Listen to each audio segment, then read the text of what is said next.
जय हिंद बच्चों, teaching metres में आपका स्वागत है।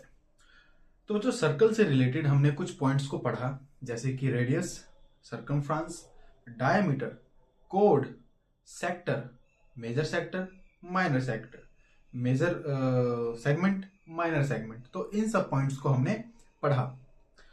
अब बच्चों, अगर हम आगे चलते हैं तो हमारे पास जो पॉइंट टॉपिक आता है वो है angle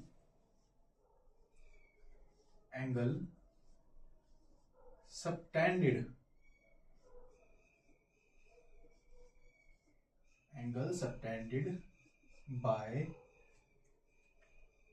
a chord at a point। तो जो हमारे पास अब जो टॉपिक है वो है angle subtended bye a code at a point. तो कोड तो हमको पता है बच्चों क्या है, सर्कल के ऊपर जो दो पॉइंट्स हैं उन दो पॉइंट्स को जो लाइन सेगमेंट जोड़ रही है उस लाइन सेगमेंट को, उस रेखाखंड को हम क्या कहते हैं, कोड कहते हैं। हिंदी में क्या बोलते हैं बच्चों, हिंदी में क्या बोलते हैं, जीवा। क्या बोलते हैं, जीवा। अगर बच्चों मैं एक लाइन बनाता हूं, मेरे पास पॉइंट ए पॉइंट बी, ये दो पॉइंट्स है और इन दोनों पॉइंट से एक लाइन सेगमेंट ड्रॉ की मैंने। इन दोनों पॉइंट्स की हेल्प से एक पॉइंट लेता बच्चों, ये इस पॉइंट का नाम मैंने लिया पी। ये पॉइंट ए बी पर नहीं है, ये पॉइंट कहीं पर भी हो सकता है। ए बी को छोड़कर, ए बी लाइन को छोड़कर ये पॉइंट ए बी से नीचे, ए बी से ऊपर, दाएं बाएं कहीं भी हो सकता है। मैंने इसको ऊपर लिया। फिर मैंने क्या किया, ए पॉइंट को पी पॉइंट से मिलाया, पॉइंट ए को पॉइंट बी से मिलाया, सिमिलरली पॉइंट बी को पॉइंट पी से मिलाया। क्लियर है बच्चों? एंगल एंड लाइंस में हमने ये पढ़ा था, एंगल एंड लाइन चैप्टर में पढ़ा था कि जब किन्हीं दो रेज का एंड पॉइंट सेम हो जाए तो इन दोनों रेज के बीच में क्या बनता है, एक एंगल बनता है। तो यहाँ पर ये क्या बना है, एक एंगल की फॉर्मेशन हुई है, एक कोण बना है। तो इस एंगल को क्या कहूंगा बच्चों, इस एंगल को मैं कहूंगा angle subtended at point A by line segment A B. Line segment A B मतलब ए बी रेखाखंड के द्वारा पॉइंट पी पर एक कोण बनाया गया। ठीक है। अगर बच्चों मैं लाइन सेगमेंट की जगह एक कोड ले लूं, जब कोड है तो कोड कहां पर होगा, सर्कल के अंदर कोड होगा। कोड कहां होगा बच्चों, सर्कल के अंदर। कहां होगा, सर्कल के अंदर कोड होगा। ये सर्कल है और ये सर्कल का सेंटर है। हमने इस सर्कल के ऊपर दो पॉइंट्स लिए, point A, point B. Clear है? अब बच्चों इस कोड के द्वारा, ये क्या है, ये कोड है। कोड है। कोड क्यों कह रहे बच्चों, क्योंकि इस लाइन सेगमेंट ने, इस रेखाखंड ने इस सर्कल के ऊपर दो बिंदुओं को जोड़ा है। सर्कल के ऊपर, वृत्त के ऊपर दो बिंदुओं को जोड़ने वाली रेखाखंड को हम क्या कहते हैं, जीवा कहते हैं या फिर कोड कहते हैं। ठीक है। अब देखो, ये जीवा कहां कहां पर कोण बना सकता है, इस सेंटर पे बना सकता है। ठीक है। ये जो अपने पास मेजर आर्क आई है, इस मेजर आर्क के ऊपर कहीं पर भी कोई भी पॉइंट ले लो, उस पॉइंट पर एक एंगल बन सकता है। या फिर ये जो माइनर आर्क है, इस माइनर आर्क के ऊपर किसी पॉइंट पर ये पॉइंट कोड ए बी एंगल बना सकती है। मैंने माना एक पॉइंट पी जो माइनर आर्क पे है, एक पॉइंट क्यू जो मेजर आर्क पे है। क्लियर है? अब मैं क्या करता हूं बच्चों, मैंने ए पॉइंट को ओ पॉइंट से जोड़ा। ओ क्या है, ओ सेंटर है बच्चों। क्या है, ओ सेंटर है। और बी क्या है, और ओ को भी मैंने बी से जोड़ा। अब यहां पर एक एंगल बन रहा है, मैंने इसको एंगल 1 कहा, एंगल 1 कहा। अब ये क्या है बच्चों, ये क्या है, एंगल 1 क्या है, ये angle subtended at point O by the कोड ए बी। ठीक है। ए बी कोड के द्वारा ओ पॉइंट पर एंगल 1 बनाया गया। क्लियर है? ऐसे ही बच्चों मैं ए को पी से जोड़ देता हूं, बी को भी पी से जोड़ देता हूं। यहां पर एक एंगल बनेगा, इसको नाम दिया मैंने एंगल 2। एंगल 2। अब ये एंगल क्या है बच्चों, angle formed at point P by the कोड ए बी, या फिर angle subtended at point P by the कोड ए बी। क्लियर है। ऐसे ही बच्चों मैं इस ए पॉइंट को अगर क्यू से जोड़ दूं, ए पॉइंट को क्यू से जोड़ूं और क्यू पॉइंट को बी से जोड़ूं, तो यहां पर भी एक एंगल बनेगा, यहां पर भी एक एंगल बनेगा। इस एंगल को क्या बोलूंगा बच्चों? Angle subtended at point Q by कोड ए बी, बाय कोड ए बी। तो यहां पर हमने देखा बच्चों कि कोड के द्वारा इस सर्कल पे कहीं पर भी एंगल बनाया जा सकता है। ठीक है, अब हमको ये पढ़ना है बच्चों कि कोड, ये जो कोड है और इस एंगल के बीच में कोई रिलेशन है, कोई रिलेशन है? तो हाँ बच्चों देखो, अगर मैं एक सर्कल ड्रॉ करूं, एक सर्कल ड्रॉ करता हूं,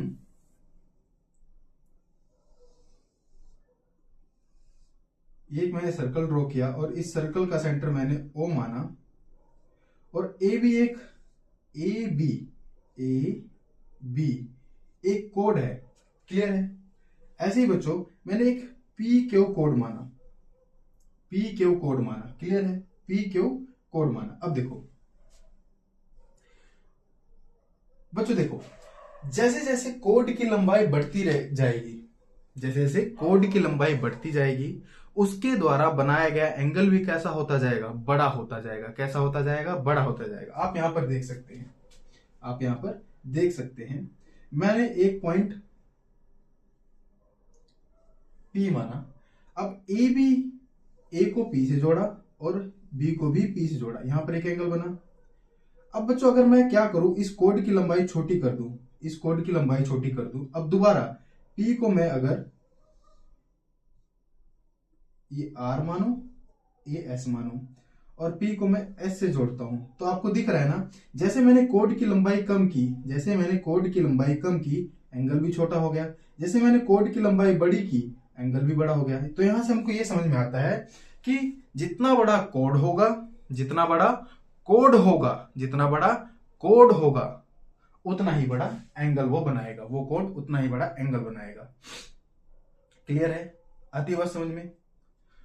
अब बच्चों यहां पर एक थ्योरम हमारे पास आती है, वो क्या है? Equal codes of a circle subtend equal angle at the centre. क्या है? जो इक्वल कोड होते हैं, सर्कल के इक्वल कोड होते हैं, वो सेंटर पे इक्वल एंगल बनाते हैं। कैसा बनाते हैं? इक्वल एंगल बनाते हैं। आओ बच्चों आज अब इसको हम प्रूव करते हैं, इसको हम प्रूव करते हैं। थ्योरम 10.1 क्या कहती है? 10.1 क्या कहती है कि अभी हमने क्या देखा, एक सर्कल लिया और उस सर्कल में हमने कोड बनाया, और कोड बना के हमने देखा कि अलग अलग पॉइंट्स पे कैसे एंगल आते हैं। और हमने ये देखा जैसे जैसे कोड बड़ी होती जाती है, एंगल भी बड़ा होता जाता है।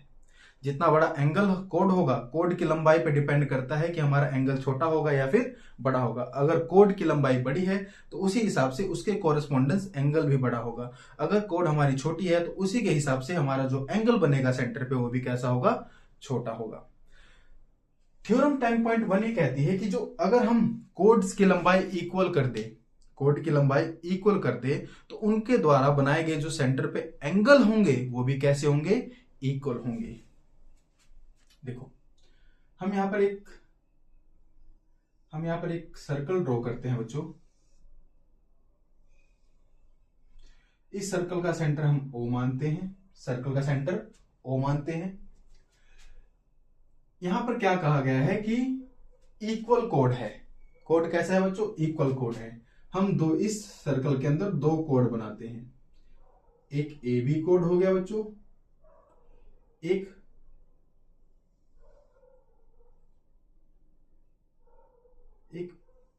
पी क्यू कोड हो गया, एक पी क्यू कोड हो गया। देखो बच्चों थ्योरम को प्रूव कैसे किया जाता है, पहले हमको थ्योरम की स्टेटमेंट समझ में आनी चाहिए। थ्योरम के अंदर दिया क्या गया है? देखो इक्वल कोड्स, हमको दो कोड्स दी गई हैं, दो कोड्स दी गई हैं जिसकी लंबाई इक्वल है, जिसकी लंबाई इक्वल है। इसका मतलब हमने इस सर्कल में जो ए बी, जो गिवन क्या है हमारे पास, इस सर्कल के अंदर बच्चों जो हमने ए बी, एक कोड हमने ए बी मानी है, और जो पी क्यू कोड है वो दोनों कैसे हैं, इक्वल है। कैसे हैं बच्चों, इक्वल है। क्लियर है। ओ क्या है, O is the centre of the circle. O centre है, ए बी एक कोड है और पी क्यू एक कोड है। ए बी की लंबाई पी क्यू के बराबर है, ऐसा हम नहीं कह रहे हैं, ऐसा कौन कह रहा है, थ्योरम 10.1 कह रहे हैं। क्लियर है। अब सेम बी को सेंटर से मिला दो, ए को सेंटर से मिला दो। क्लियर है। पी को सेंटर से मिला दो, पी और क्यू को भी सेंटर से मिला दो। अब बच्चों जो यहां पर एंगल बनेगा ना, ये अगर ये एंगल कौन सा है बच्चों, एंगल पी ओ क्यू, और ये जो एंगल बन रहा है ये एंगल ए ओ बी, ये दोनों ही कैसे होंगे बच्चों, ये दोनों ही कैसे होंगे, दोनों ही इक्वल होंगे। ऐसा कौन कहता है, ऐसा थ्योरम 10.1 कहती है। क्या कहती है, अगर एक सर्कल के अंदर हम दो कोड्स लेते हैं और उन दोनों ही कोड की लंबाई हम इक्वल कर देते हैं, तो इनके द्वारा जो सेंटर पे जो एंगल बनाया जा रहा है वो एंगल्स कैसे होंगे बच्चों, इक्वल होंगे। तो हमको प्रूव क्या करना है, हमको गिवन है, हमारे पास गिवन क्या है, ए बी क्या है, पी क्यू इक्वल है, ए बी क्या है, ए बी एक कोड है और पी क्यू भी एक कोड है। हमको प्रूव क्या करना है, हमको प्रूव करना है angle A O B equal है एंगल पी ओ क्यू के। ये कैसे प्रूफ करूंगा बच्चों, अगर मैं क्या करूं, ट्रायंगल, अब देखो प्रूफ क्या होगा बच्चों, प्रूफ कैसे होगा, अगर मैं ट्रायंगल ए ओ बी को ट्रायंगल पी ओ क्यू के कॉन्ग्रुएंट प्रूव कर देता हूं, क्या कर देता हूं, कॉन्ग्रुएंट प्रूव कर देता हूं, तो अकॉर्डिंग टू सीपीसीटी ये दोनों एंगल्स क्या हो जाएंगे बच्चों, इक्वल हो जाएंगे। क्या हो जाएंगे, इक्वल हो जाएंगे। आओ बच्चों प्रूव करते हैं इसको। तो देखो बच्चों यहां पर ओ ए इक्वल होगा ओ पी के। क्यों, ओ ए ओ पी के इक्वल क्यों है, क्योंकि बच्चों देखो ये भी रेडियस है और ये भी रेडियस है। क्लियर है। मैंने आपको बताया था, लास्ट वीडियो हमने डिस्कस किया था कि सर्कल के ऊपर कोई भी पॉइंट से सेंटर की दूरी क्या कहलाती है, रेडियस कहलाती है। तो ये एक पॉइंट है, इस पॉइंट से लेकर रेडियस की सेंटर की दूरी क्या है, रेडियस है। ये भी तो एक पॉइंट है और इस पॉइंट से सेंटर की दूरी क्या, रेडियस ही है। तो A is equal to OP. क्यों, because it is radius of the circle. क्या है बच्चों, radius of the circle. Similarly O B is equal to O Q. क्यों बच्चों, क्योंकि ये भी एक रेडियस है कि नहीं है, रेडियस ही तो है। बी भी एक पॉइंट है, इस सर्कल के ऊपर बी भी एक पॉइंट है और बी पॉइंट से ओ पॉइंट, ओ एक क्या है, सेंटर है, ये क्या कहलाएगी, ये भी रेडियस कहलाएगी। सिमिलरली क्यू एक पॉइंट है, क्यू से ओ, ये भी रेडियस कहलाएगी। तो दोनों ही क्या है बच्चों, रेडियस, और दोनों ही क्या होंगे, इक्वल होंगे। क्लियर है। आगे A B equal to P Q. A B और पी क्यू, ए बी एक कोड है और पी क्यू कोड है, ये दोनों इक्वल है। ऐसा क्यों कहा गया है, थ्योरम 10.1 में ऐसा दिया गया है कि दोनों कोड्स इक्वल हैं। ये हमारे पास गिवन है ना। तो according to side congruence rule, triangle A O B congruent हो जाएगा ट्रायंगल पी ओ क्यू के। क्लियर है। अगर ये बच्चों कॉन्ग्रुएंट हैं, तो अगर ये दोनों ट्रायंगल्स, ये ट्रायंगल 1 हो गया बच्चों और ये ट्रायंगल 2 हो गया, ये दोनों ही ट्रायंगल कैसे शो कर दिया हमने, दोनों ही ट्रायंगल्स को हमने कॉन्ग्रुएंट प्रूव कर दिया। ये दोनों ट्रायंगल कॉन्ग्रुएंट है, तो according to CPCT corresponding part of congruent triangle, angle AOB equal हो जाएगा एंगल POQ के। तो बच्चों हमने यहां पर ये शो कर दिया कि अगर कोड्स इक्वल हैं तो उस कोड के द्वारा सेंटर के ऊपर जो भी एंगल बनाया जाएगा वो एंगल कैसा होगा, इक्वल होगा। कैसा होगा, इक्वल होगा। अब देखो बच्चों यहां पर तो हमने क्या लिया, यहां पर तो हमने दो कोड्स लिए। अगर बच्चों मैं एक कोड और ले लेता हूं RS, एक कोड और ले लेता हूं RS, इसके द्वारा जो एंगल बनेगा, और मैं ये कहता हूं कि AB is equal to PQ is equal to RS। तो बच्चों ये आर एस कोड है, ये भी पी क्यू और ए बी के इक्वल है, तो इसके भी द्वारा जो एंगल बनेगा एंगल आर ओ एस, ये भी क्या होगा, इसके इक्वल ही होगा। तो यहां से बच्चों हमको एक बात समझ में आती है कि सर्कल के अंदर कितने भी कोड्स हों, अगर वो कोड्स इक्वल हैं तो उसके द्वारा जो भी सेंटर पे एंगल बनाया जाएगा वो कैसा होगा, वो इक्वल होगा। ठीक है, आती बात समझ में, क्लियर है। अब आगे चलते हैं। तो बच्चों अभी हमने क्या देखा, अभी हमने ये देखा कि अगर कोड इक्वल है, अगर सर्कल के कोड इक्वल हैं, किसी वृत्त के चाप बराबर लंबाई के हैं, तो उस चाप के द्वारा केंद्र पर जो कोण बनाया जाएगा वो कोण कैसा होगा, वो बराबर होगा। क्लियर है, अब तक तो हमने ये पढ़ा। अब आगे हमें क्या पढ़ना है बच्चों कि अगर किसी चाप के द्वारा सेंटर पे एंगल्स बनाए जा रहे हैं, किन्हीं दो चाप के द्वारा सेंटर पे केंद्र पर कोण बनाए जा रहे हैं और वो दोनों कोण बराबर हैं। अगर दो कोण बराबर हैं तो चाप भी कैसे होंगे, बराबर होंगे। इसका जस्ट रिवर्स, ये क्या कहता है कि कोड बराबर है, तो अगर कोड बराबर है तो एंगल बराबर होगा। इसका जस्ट अपोजिट कि एंगल बराबर है तो क्या बराबर होगा, कोड बराबर होगा। आओ बच्चों हम थ्योरम 10.2 को प्रूव करते हैं। 10.2 को क्या करते हैं, प्रूव करते हैं। आओ हम देखते हैं कि यहां पर हमको क्या गिवन है और क्या हमको प्रूव करना है। थ्योरम 10.2 पे चलते हैं। इसकी स्टेटमेंट क्या है, if the angle subtended by the chords of a circle at the center are equal then the chords are equal। आओ बच्चों एक सेंटर ड्रॉ करते हैं, सर्कल ड्रॉ करते हैं। फर्स्ट ऑफ ऑल सबसे पहले हमने क्या किया, एक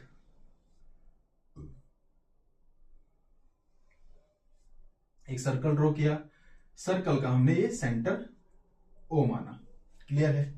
अब दो कोड बनाओ, दो कोई से भी कोड बना दो। ये ए बी कोड हमने लिया और एक कोड हमने लिया बच्चों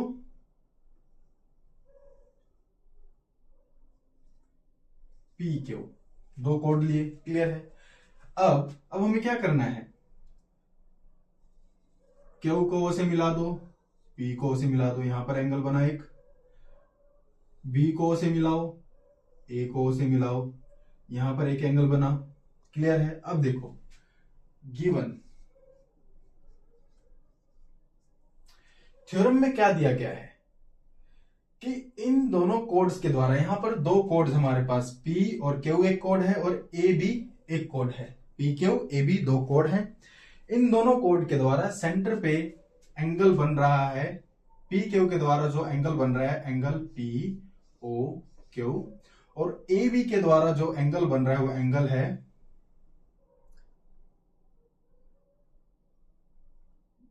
बच्चों एक काम करो, ए इसको ले लो, बी इसको ले लो। ठीक है, ए ओ बी। क्लियर है, कोई डाउट नहीं है ना। पी क्यू कोड के द्वारा सेंटर पे जो एंगल बन रहा है पी ओ क्यू, ये वाला हो गया, ये वाला एंगल हो गया। और ए बी कोड के द्वारा जो एंगल बन रहा है वो है ए ओ बी, ये वाला एंगल हो गया। क्लियर है। थ्योरम में क्या दिया गया है कि ये दोनों एंगल्स कैसे हैं, इक्वल है। कैसे है बच्चों, इक्वल है। प्रूव क्या करना है बच्चों, हमको प्रूव करना है, हमको प्रूव करना है जो हमारे पास कोड ए बी है वो इक्वल है कोड पी क्यू के। किसके इक्वल है बच्चों, पी क्यू के। सिंपल, ए बी की लंबाई को पी क्यू की लंबाई के बराबर हमको शो करना है।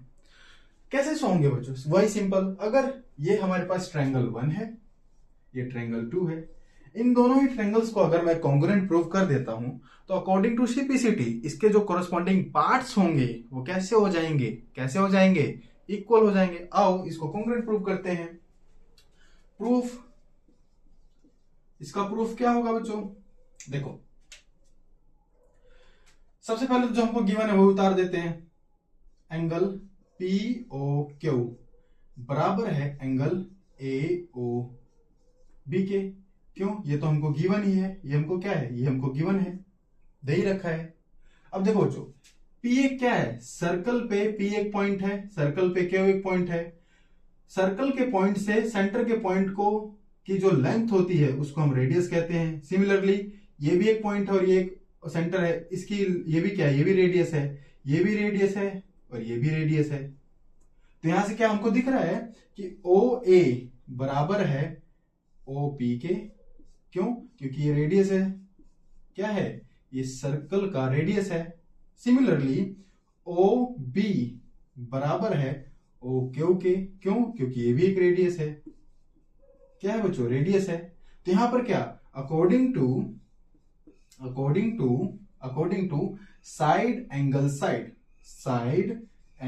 Side triangle P O Q congruent हो जाएगा ट्रायंगल ए ओ क्यू के।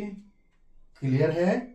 कितना सिंपल है। देखो यहां पर हमको एंगल्स दिए हुए थे और हमको पता है कि ये भी सर्कल का रेडियस है, ये भी सर्कल का रेडियस है, ये भी सर्कल का रेडियस है, ये भी सर्कल का रेडियस है।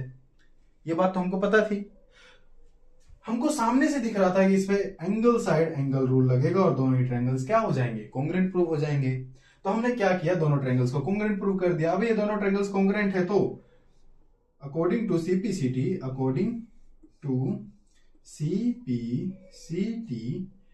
पी क्यू इक्वल हो जाएगा ए बी के।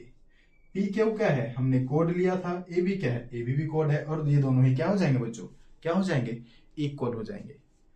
अब देखो बच्चों, हम कौन सा रूल लगाएंगे कॉन्ग्रुएंट प्रूव करने के लिए, हम कौन सा रूल लगाएंगे ये हमको जब ही पता होगा जब आप पिछले लेक्चर्स कंप्लीट करेंगे, तब आपको इसकी क्लैरिटी आपको आएगी कि हम कौन सा रूल लगाएंगे इसमें।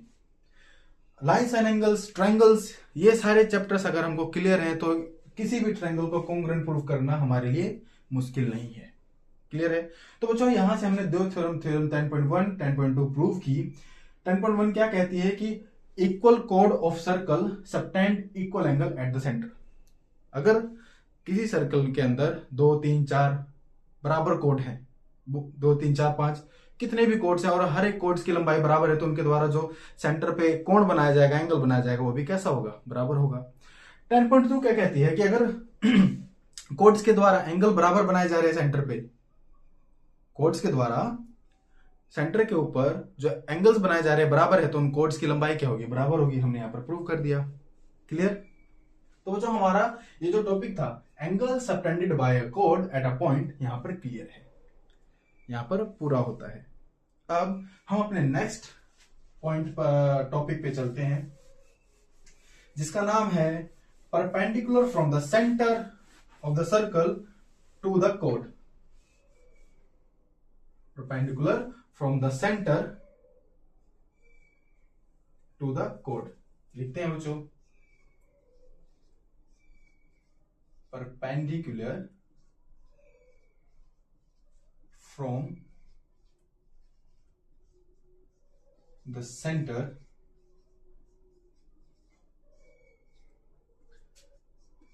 to the code। क्लियर है? आती बात समझ में? आओ बच्चों, पहले हम सर्कल ड्रॉ करते हैं, पहले समझते हैं कि ये कहना क्या चाहता है। ये सर्कल है बच्चों, ये सर्कल का सेंटर है, ये सर्कल का सेंटर है। मैंने क्या किया बच्चों, एक दोबारा से एक कोड ड्रॉ की, यहां पर पॉइंट ए लिया, यहां पर पॉइंट बी लिया। हम पढ़ते आ रहे हैं कि सर्कल के किन्हीं भी दो पॉइंट्स को जोड़ने वाले लाइन सेगमेंट को हम क्या कहते हैं, कोड कहते हैं। क्या कहते हैं? कोड कहते हैं। हिंदी में इसको क्या बोलते हैं, जीवा। क्या बोलते हैं बच्चों, जीवा। बच्चों अगर इस कोड के ऊपर मैं सेंटर से एक लाइन ड्रॉ करूं, सेंटर से, इस कोड के ऊपर सेंटर से एक लाइन ड्रॉ कर दूं, सेंटर से एक लाइन ड्रॉ करूं, तो ये लाइन बच्चों क्या होगी, ये लाइन क्या होगी, वो परपेंडिकुलर होगी। क्या होगी बच्चों, परपेंडिकुलर होगी कोड के ऊपर। आई बात समझ में? क्लियर है? एक तरह से और समझते हैं बच्चों। मैंने क्या किया, इस सर्कल को हाफ फोल्ड कर दिया, इस सर्कल को ऐसे फोल्ड कर दिया, इस सर्कल को ऐसे फोल्ड कर दिया। फोल्ड करने से क्या हुआ बच्चों, ये हाफ, ये कुछ ऐसा हो गया। यहां पर कहीं पर हमारे पास पॉइंट ए था, इसी पॉइंट के ऊपर पॉइंट बी भी आ जाएगा, आएगा कि नहीं आएगा? तो बच्चों ये जो क्रीज होगी, ये जो क्रीज बनेगी, जो बच्चों जैसे अगर मैं इस फॉर्म को फोल्ड करता हूं तो ये क्रीज बन रही है ना, ये क्रीज बन रही है। ऐसे ही इस सर्कल को मैं फोल्ड करूंगा तो एक क्रीज बनेगी, ये क्रीज बनेगी। और इस क्रीज पे अगर मैं एक लाइन बना देता हूं तो ये जो लाइन है वो इस लाइन के, ये जो हमारे पास कोड थी, ये क्रीज इस लाइन पे, इस कोड के ऊपर क्या होगी, परपेंडिकुलर होगी। बोलो बच्चों, समझ में आया? क्लियर है? ये टॉपिक सीधा ये कहता है कि अगर हम सेंटर से कोई भी लाइन ड्रॉ करते हैं, किसके ऊपर, कोड के ऊपर, तो वो जो लाइन सेंटर से आ रही है वो कोड के ऊपर क्या होगी, परपेंडिकुलर होगी। क्या होगी? परपेंडिकुलर होगी। आओ बच्चों इसको थ्योरम 10.3 में देखते हैं क्या कहता है। The perpendicular from the centre of a circle to a code bisect the code. देखो अभी तक हमने जो पढ़ा कि अगर सेंटर से कोई लाइन आ रही है और कोड के ऊपर पड़ रही है तो लाइन कैसी होगी, सेंटर से जो लाइन आ रही है वो कोड के ऊपर परपेंडिकुलरली पड़ेगी। ठीक है, तो ये जो परपेंडिकुलर है ना बच्चों, ये जो परपेंडिकुलर है ये क्या करता है, जो हमारा कोड है, जो AB कोड है, इसको क्या करता है, बाइसेक्ट करता है। क्या करता है बच्चों? बाइसेक्ट। क्या करता है? बाइसेक्ट। बाइसेक्ट का मतलब क्या होता है? टू इक्वल्स पार्ट में डिवाइड कर देता है। टू इक्वल पार्ट में क्या कर देता है? डिवाइड कर देता है। आओ बच्चों थ्योरम 10.3 को हम प्रूव करते हैं। थ्योरम 10.3 को प्रूव करने के लिए हम क्या करते हैं, पहले सब फर्स्ट ऑफ ऑल सर्कल बनाएंगे। एक बड़ा सा सर्कल बनाते हैं बच्चों।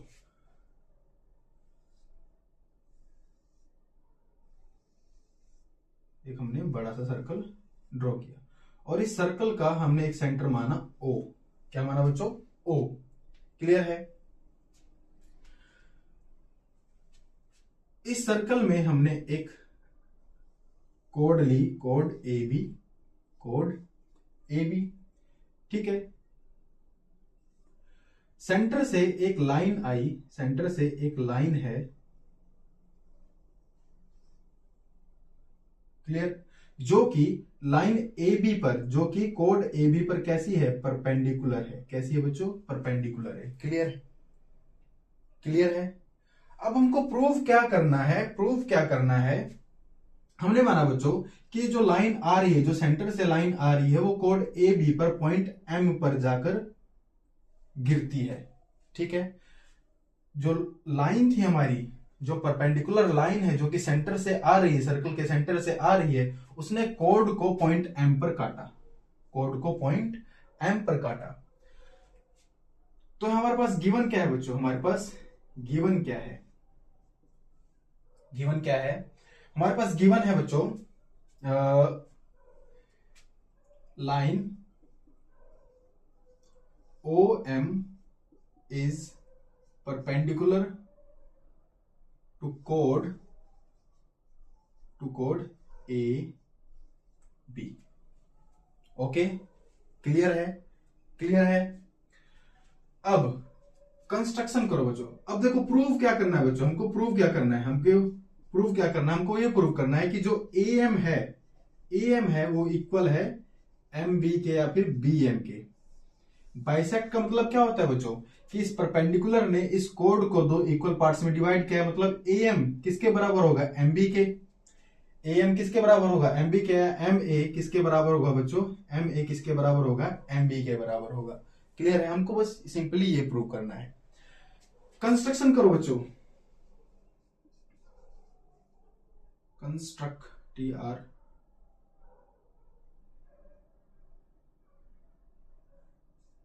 कंस्ट्रक्शन क्या किया बच्चों? Join point A to O, similarly join point B to O। हमको क्या करना है? A को B से जोड़ देना है और B को भी A से जोड़ देना है। क्लियर है? अब देखो बच्चों, ये A पॉइंट सर्कल के ऊपर है और सर्कल के पॉइंट से, सर्कल के ऊपर जो पॉइंट है और सेंटर से मिलने वाली पॉइंट को हम क्या बोलते हैं? रेडियस। और ये भी रेडियस, मींस ये भी रेडियस और ये भी रेडियस है। क्लियर है? ये ट्रायंगल कैसा है बच्चों? ये ट्रायंगल कैसा है? ये राइट एंगल ट्रायंगल है। कैसा एंगल है? ट्रायंगल है, राइट एंगल ट्रायंगल है। ये भी राइट एंगल ट्रायंगल है। क्यों? क्योंकि ये जो लाइन है कोड के ऊपर कैसी पड़ रही है? परपेंडिकुलर पड़ रही है। तो यहाँ पर जो एंगल बन रहा है वो कितने का बन रहा है? 90 डिग्री का बन रहा है। कितने का बन रहा है बच्चों? 90 डिग्री का एंगल बन रहा है। क्लियर है? आती बात समझ में? अगर बच्चों मैं ये इस वाले ट्रायंगल को, ट्रायंगल 1 और ये ट्रायंगल 2, इन दोनों ट्रायंगल्स को कॉन्ग्रुएंट प्रूव कर देता हूं, तो अकॉर्डिंग टू सीपीसीटी ये वाला साइड इस वाले साइड के इक्वल हो जाएगा। मतलब एम ए इक्वल हो जाएगा एम बी के। एम ए इक्वल हो जाएगा बच्चों एम बी के हो जाएगा। तो आप बच्चों प्रूफ करते हैं। देखो बच्चों, यहां पर हमारे पास ओ ए इक्वल है ओ बी के। क्यों? वाई? रेडियस है, ये सर्कल का रेडियस है। सर्कल का रेडियस होगा, अगर ये सर्कल का रेडियस है तो दोनों ही लेंथ इक्वल है। क्लियर है? हमारे पास O M equal to O M, दोनों ही ट्रायंगल्स में ये क्या है? कॉमन है। क्या है बच्चों? कॉमन है। Similarly angle O M A equal हो जाएगा एंगल ओ एम बी के। क्यों? क्योंकि ओ एम परपेंडिकुलर है ए बी के। ये हमको गिवन है। कैसा है बच्चों? ये हमको गिवन है, दिया गया है, स्टेटमेंट में ही दिया गया है कि जो सेंटर से लाइन आ रही है वो ए बी पर, कोड पर कैसी है? परपेंडिकुलर है। क्लियर है? तो बच्चों राइट एंगल हाइपोटेन्यूज साइड, देखो ये एक राइट एंगल ट्रायंगल है। ये राइट एंगल ट्रायंगल का क्या है? हाइपोटेन्यूज है। और एक ये क्या है? परपेंडिकुलर है। तो according to RHS congruence rule, triangle O M A congruent हो जाएगा ट्रायंगल ओ एम बी के। ओ एम ए ट्रायंगल, ये वाला ट्रायंगल क्या है बच्चों? O M A. ये वाला ट्रायंगल क्या है? O M B. ये दोनों ही ट्रायंगल्स कैसे हो जाएंगे बच्चों? कॉन्ग्रुएंट हो जाएंगे। तो अकॉर्डिंग टू CPCT जो कोरोस्पॉन्डिंग पार्ट्स हैं इस वाले ट्रायंगल का एम ए साइड इस वाले ट्रायंगल के एम बी साइड के क्या हो जाएगा? इक्वल हो जाएगा। तो यहां पर हमने दिखाया ना बच्चों आपको, ये हमने प्रूव कर दिया कि सेंटर से जो लाइन कोड के ऊपर पड़ रही है वो परपेंडिकुलर पड़ रही है, और उस लाइन ने कोड को दो इक्वल पार्ट्स में डिवाइड किया है। तो हमारे पास एक रूल आ गया, एक हमारे पास एक